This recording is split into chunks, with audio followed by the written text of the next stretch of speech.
Ações possessórias, gente, são ações de natureza civil, né? É um pouco estranho a gente pensar nessas ações no âmbito do direito do trabalho, mas é possível, porque às vezes relação de trabalho envolve também relação de posse, e eu vou trazer aqui exemplos para vocês vão conseguir entender isso, tá? A gente tem situações muito comuns, situação de caseiro, situação que o empregado está numa fazenda, e a gente tem outras situações, por exemplo, que a gente pode imaginar um carro concedido a um empregado, e quando essa concessão, né, esse benefício, esse carro, ele passa a ter ali uma natureza salarial, passa a integrar o salário do empregado. A gente pode ter aqui uma ação possessória promovida, inclusive, pelo empregado. Então, vamos lá, vamos começar as ações possessórias. Então, são ações de natureza civil, né, que são promovidas pelo possuidor, tá, gente, contra atos de perturbação de sua posse. Vocês podem ler lá o artigo 554 ao 568 do CPC, para vocês terem claro o procedimento, tá? E entenderem passo a passo, mas a gente vai fazer aqui um apanhado do que vocês precisam saber para a sua prova da OAB. Quando que essas ações possessórias, então, lá do direito civil, elas vão ser julgadas aqui na Justiça do Trabalho? Quando o litígio for oriundo de uma relação de trabalho, individual ou coletiva, tá? Então, se a questão possessória envolver relação de trabalho, a gente vai ver em exemplos, aí vai ser competência da Justiça do Trabalho. E quais são as ações possessórias que vão poder ser propostas, então, pelo possuidor contra a perturbação de sua posse?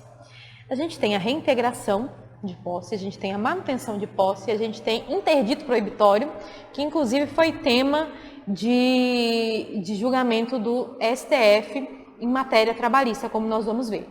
Vamos começar então pela reintegração de posse. Reintegrar, ou seja, eu preciso reintegrar a posse. Isso, a reintegração ela vai ser devida quando a gente tem o que a gente chama de esbulho. O que é o esbulho? O possuidor ele perdeu completamente a posse do bem, tá? O bem foi invadido, o possuidor ele não tem acesso mais ao bem que ele possui. Então eu preciso reintegrar, eu preciso pegar de volta a posse. Então isso aqui, nessa situação, a gente vai ter uma ação de reintegração de posse. Uma situação comum, um exemplo disso, Nayara, na Justiça do Trabalho. Pode ter uma situação de um caseiro, tá, que estava lá na minha casa de campo, ele foi demitido e ele se recusa a deixar a minha casa de campo depois da demissão. Então eu posso promover aqui uma ação de reintegração de posse. O meu bem, né, foi completamente invadido, não tenho acesso a ele. Na manutenção da posse, a gente começou de um negócio mais alto, a gente vai para uma coisa mais branda. A gente tem a manutenção da posse, a gente tem turbação, a gente não foi esbulhado, né? O possuidor ele não perdeu completamente o acesso ao bem, tá? Ele não está impedido de gozar da posse, ele sofreu uma perturbação do direito, tá? E aqui eu trouxe um exemplo que não é muito comum, mas é interessante de a gente observar. Vamos imaginar um empregado, um diretor, que ele foi promovido para um cargo de liderança e recebeu como prêmio, tá, um carro. E aí a gente vai ter aqui certo que esse carro ele não tem natureza de prêmio, tá, gente? Esse carro foi, na verdade, foi reconhecida a natureza salarial porque ele é, na verdade, uma gratificação de função por essa promoção, por esse cargo que ele passou a exercer. Não vamos entrar na discussão de direito material. Vamos fazer de conta aqui já, vamos ter essa premissa já estabelecida. E aí esse empregado ele podia usar o carro todos os dias, quando ele quisesse, fora do trabalho, para ir para casa, para ir para a festa. E o empregador começa a reduzir os dias de uso. Não, você vai usar a segunda e quarta e o resto dos dias o carro vai ficar aqui na empresa. A gente tem uma perturbação da posse. Ele não está podendo usufruir livremente do bem que ele possuía. E aí a gente está partindo aqui da ideia de que esse carro tem natureza salarial. Por isso, a posse é do empregado e não do empregador. Então, seria possível aqui uma ação de manutenção da posse desse empregado? Sim, seria possível, tá, gente? E aqui, a última ação possessória de hoje, o interdito proibitório. O interdito proibitório, eu acho interessante a gente falar dele junto com a súmula vinculante do STF, a súmula vinculante número 23. Porque o que é o interdito proibitório? Ele é diferente, bem diferente da reintegração e da manutenção. Vocês veem que na reintegração e na manutenção eu já tive lesão.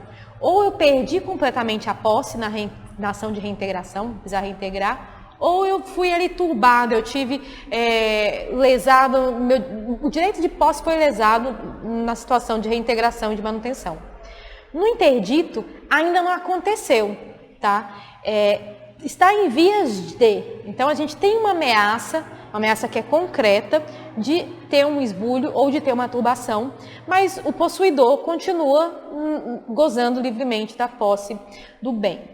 E aí, qual que é um exemplo clássico aqui, e é um exemplo, inclusive, que vocês vão encontrar lá nos precedentes da súmula vinculante 23, que consolidou a possibilidade de interdito proibitório ser julgado pela Justiça do Trabalho, é a situação de greve de agência bancária.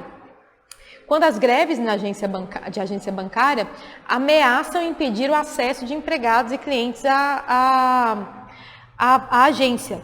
Essa é uma situação que pode ser desafiada por meio do interdito proibitório, tá? Porque a posse está ali sendo, não foi ainda esbulhada, não foi turbada, mas eu sei que a greve está em vias de impedir, eu sei que os trabalhadores estão com esse movimento, então vou poder aqui ter um interdito proibitório.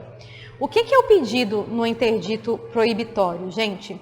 É a expedição de um mandato proibitório do ato que está prestes a se consolidar, que é uma invasão ou uma ocupação, né? Invasão, ocupação, e também uma obrigação de não fazer. Então, pode ser fixada aqui a multa diária pelo descumprimento às astrientes, tá? Então, ações possessórias, é isso que temos para saber aí para a segunda fase de vocês.